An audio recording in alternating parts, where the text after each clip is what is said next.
నువ్వు చేసిన పనికి నీ మీద కోపంగా ఉన్నాడు. వాడికి నువ్వు ఏదో చేసావు, అందుకు వాడి కోపం వచ్చి వెళ్ళిపోయాడు. అది అంకుల్. అంకుల్ ఏమైంది? అంకుల్ ఏమైంది? త్వరగా రండి అంకుల్, త్వరగా. జాగ్రత్త.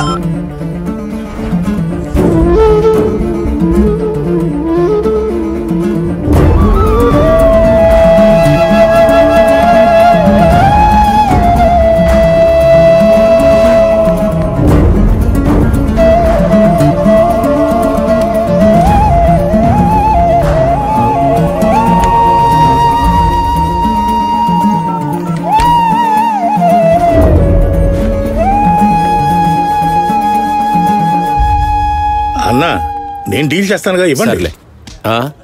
ఓ సూర్య, బాగున్నావా? ఇదిగో తీసుకొని వెళ్ళి రా, కూర్చో. పర్వాలేదు.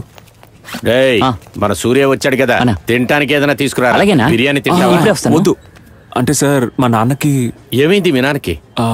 గుండె నొప్పి అన్నారు, దానికి ఆపరేషన్ చేయాలంట. ఇప్పుడు దానికి నేనేం చెయ్యాలి? సార్ నాకు కొంచెం డబ్బులు కావాలి, దానికి నేను వడ్డీ కూడా ఇస్తాను. చూడు, ఎటువంటి డీలింగ్స్ మా దగ్గరికి వస్తున్నాయో. కష్టపడి పనిచేస్తేనే అంతా. ఏం చేయాలి? ఇతన్ని జైల్లో వేస్తే 15 లక్షలు ఇస్తారంట. ఈ డీల్ని నలుగురికి ఇచ్చారు. ఎవరు ముందు ఫినిష్ చేస్తారో వాళ్ళకే డబ్బు. ఇదంతా నువ్వు చెయ్యలేవులే. నీ జీవితం నాశనం అయిపోతుంది. ఇటువంటి పనులు నువ్వు చెయ్యొద్దు. ఈ పని నేను చేస్తాను సార్. జైలుకి వెళ్తాను.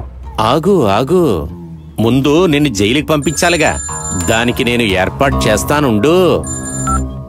నమస్కారం ఈశ్వరా, బాగున్నారా? నేను బాగానే ఉన్నాను. మా కుర్రోడొకడు లోపలికొస్తాడు. అయ్యగారు, ఆ ఏర్పాట్లేదో చూడండి. సూర్య, నువ్వు వెళ్ళొచ్చు. మా నాన్నకి డబ్బులు ఇచ్చి వెళ్తాను. నువ్వు వెళ్ళు, అంతా నేను చూసుకుంటాలే. పని పూర్తి చేసి నాకు ఫోన్ చెయ్యి.